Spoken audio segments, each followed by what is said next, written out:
This wasn't on the itinerary. We weren't supposed to be here. One minute we were planning another day fighting for towel space on a crowded beach.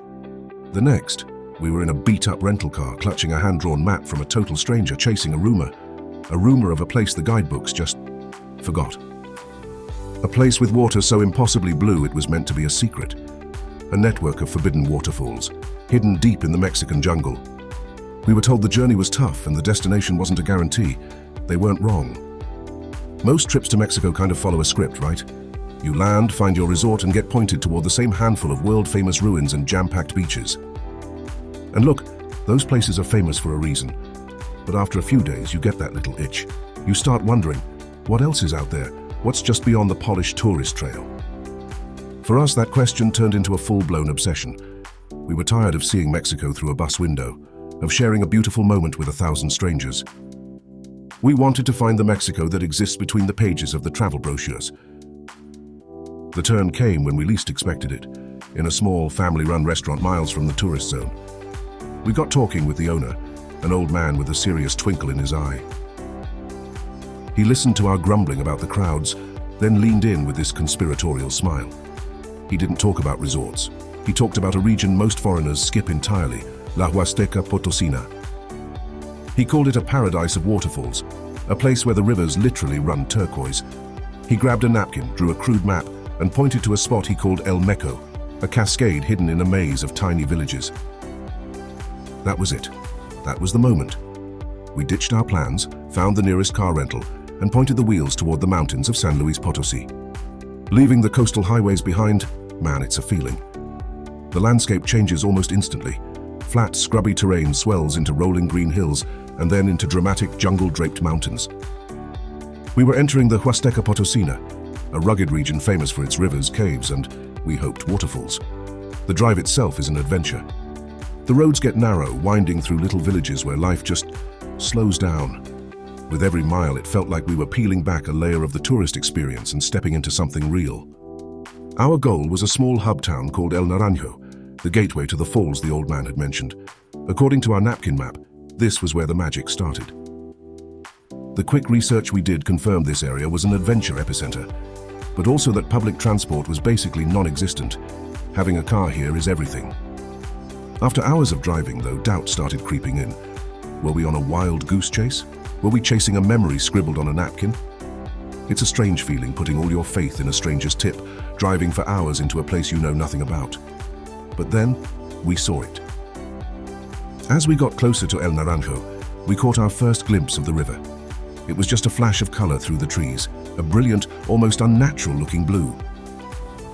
We pulled over, scrambled down a dusty embankment, and just stared. The water was an insane shade of turquoise. It wasn't just clear, it looked like it was glowing from within. This was the color from the stories. The legend was real. This vibrant blue is a result of the high mineral content, specifically calcium carbonate from the limestone, which scatters light in a way that makes the water look like it's been photoshopped. This wasn't the waterfall, but it was all the proof we needed.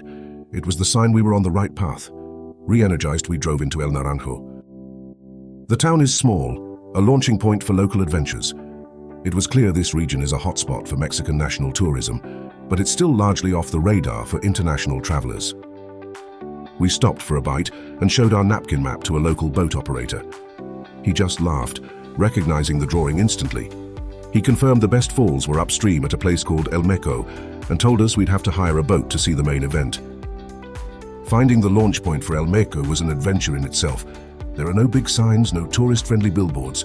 You just have to know where you're going. The operator's directions were a series of turn left at the big tree and go right after the yellow house.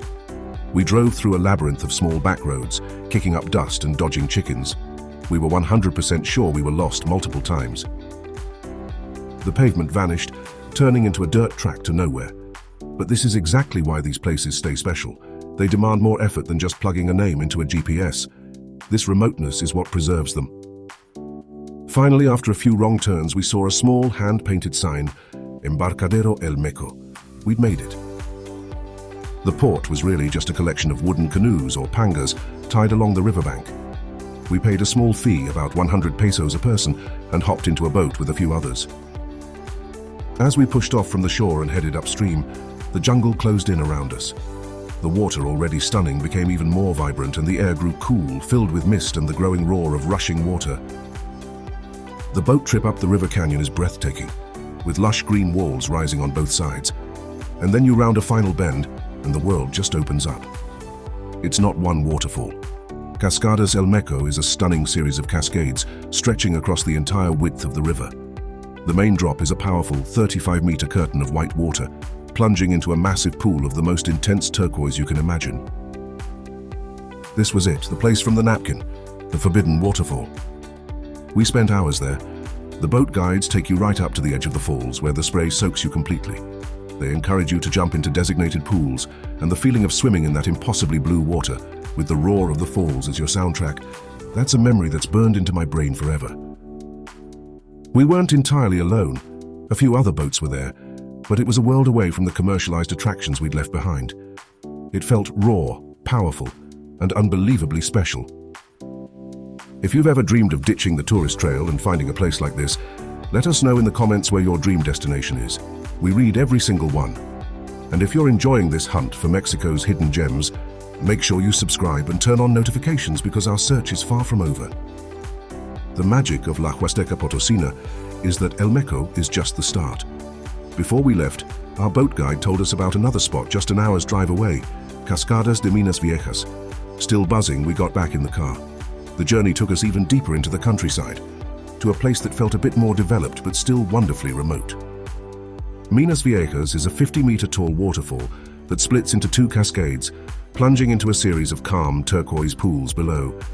It's mandatory to wear life vests to swim here, and there are small shops on site, making it a perfect spot to spend an afternoon just floating in the cool water, surrounded by the jungle. You can easily visit both El Meco and Minas Viejas in a single day, and for the adrenaline junkies, rappelling adventures are even offered. So you want to do this too? Here's the real talk based on our trip. First, rent a car. Seriously, exploring the Huasteca Potosina is nearly impossible without one, as public transport won't get you to these spots.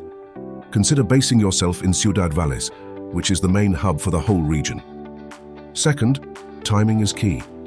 The rainy season from about May to October is when the waterfalls are at their most powerful, but for that super vibrant clear turquoise water, the dry season from November to March is your best bet. Finally, be prepared. Bring sturdy shoes for uneven paths and cash, because remote spots and local vendors don't do cards. Entrance fees are usually very cheap, and most importantly, talk to people. The best tip you'll ever get won't come from a blog.